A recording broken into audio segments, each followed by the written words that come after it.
Hello hello chicken ఆస్వాదించింది చాలే కానీ subscribe చేసుకోండి. So welcome back to my channel Akram vlogs. ఇవాళ అయితే రెస్టారెంట్ స్టైల్లో చికెన్ కర్రీ అయితే తీసుకొచ్చేసానండి. ఎవరైనా లొట్టలు వేసుకుంటూ తినాల్సిందే, అంత బాగుంటుంది. సో రెసిపీలోకి అయితే వెళ్ళొద్దామా? ఓలా అక్క, సుత్తి లేకుండా సూటిగా చెప్పలేవా అన్నారుగా, అందుకే ఈ సెటప్. ముందైతే 2 దాల్చిన చెక్క, 2 లవంగాలు, 2 ఇలాచీలు అయితే తీసేసుకున్నాను. నెక్స్ట్ అయితే బాగా శుభ్రంగా కడిగి పెట్టుకున్న 1/2 కేజీ చికెన్ అయితే తీసేసుకున్నాను.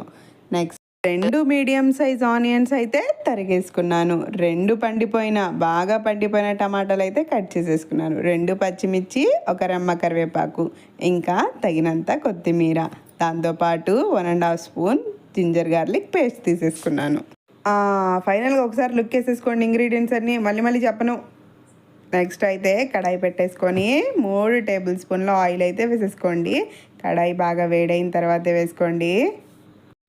ముందుగా ఆయిల్ వేడైన తర్వాత దాల్చిన చెక్క, ఇలైచీ, లవంగాలు అయితే వేసేసుకోండి. కొంచెం దూరగా వేపుకున్న తర్వాత తరిగి పెట్టుకున్న ఉల్లిపాయలను అయితే వేసేసుకోండి. ఉల్లిపాయలను బాగా వేపాలండి, అప్పుడే ఈ చికెన్ కర్రీకి టేస్ట్ అయితే వస్తుంది. బ్రౌన్ కలర్ వచ్చేదాకా అయితే వేపుకుందాము. ఫస్ట్ అయితే కొంచెం బ్రౌనిష్ కలర్ రాగానే ఇలా పచ్చిమిర్చి, 1 రెమ్మ కరివేపాకు అయితే వేసేసుకోండి. వేసేసుకున్న తర్వాత మొత్తం బాగా ఒకసారి మిక్స్ చేసేసుకోండి ఇక్కడ చూపిస్తున్న విధంగా.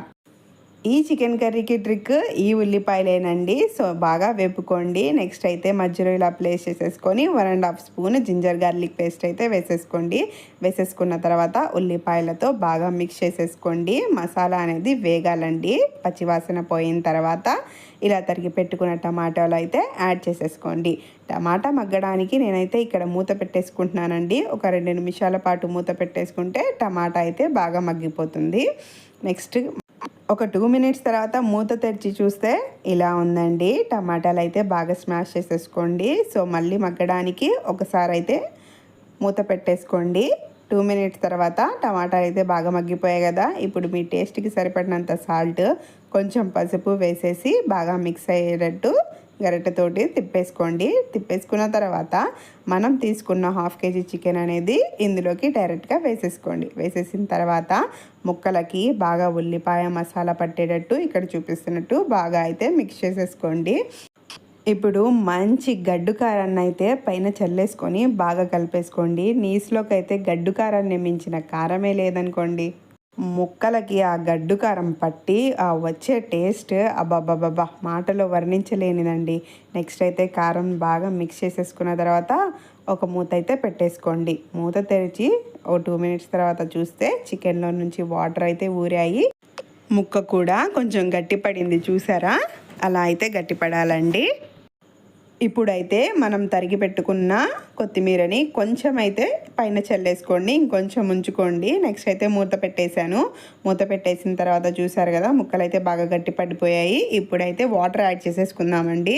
నేను ఇక్కడ తీసుకున్న 1/2 కేజీ చికెన్కి 1 గ్లాస్ వాటర్ అయితే యాడ్ చేస్తున్నాను. కరెక్ట్గా సరిపోతాయి. వీటితో ముక్కలు అయితే బాగా ఉడిపోతాయి. నెక్స్ట్ కొంచెం కొరియాండర్ పౌడర్, 1/2 స్పూన్ ఏమో జీలకర్ర పౌడర్ అయితే తీసేసుకున్నాను. ఒక 5 మినిట్స్ తర్వాత మూత తెరిచి చూస్తే ముక్కలు అయితే బాగా ఉడుకుతున్నాయండి. ఈ స్టేజ్లో చికెన్ మసాలా అయితే 1.5 స్పూన్ యాడ్ చేసేసుకుంటున్నాను. చికెన్ మసాలా ముక్కలకి బాగా పట్టేటట్టు ఒకసారి అయితే బాగా మిక్స్ చేసుకుందాం. మనం ఇందులో పెరుగు వేయలేదు కదండి, సో అందుకని దాన్ని అడ్జస్ట్ చేయడానికి నేనైతే ఇక్కడ నిమ్మరసం అయితే వేస్తున్నాను. ఒక చిన్న నిమ్మకాయ రసం అయితే పిండేసుకొని ఇలా పైన నుంచి అయితే వేసేసుకున్నాను. వేసేసుకున్న తర్వాత మంచిగా అయితే ఒకసారి మిక్స్ చేసేసుకుందాము.